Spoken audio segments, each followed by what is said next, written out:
Ето, в момента съм пред община Благоевград, 5 декември 2016 година.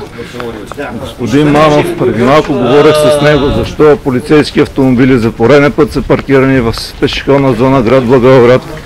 Отговор няма. Каза, че ще бъдат санкционирани, но на практика отново няма да бъдат санкционирани.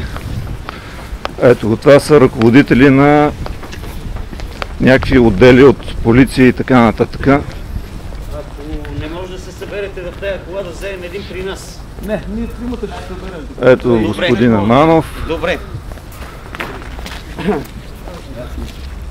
Тони, хайде. Ето ги полицаите. Ще ги санкционирате ли, господин Манов? Дръжки ще ги санкционирате. Корумпиран сте, господин Манов, да знаете. Много корумпиран.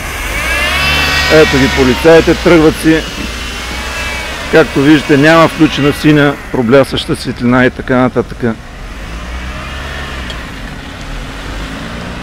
Ето господина Манов избяга, за пореден път, повтарям, избяга. Това е.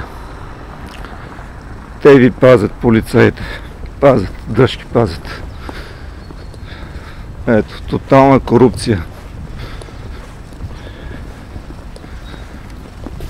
Хората, които трябва да съблюдават законността, вече наистина нарушават законността. Не вече, а те перманентно я нарушават.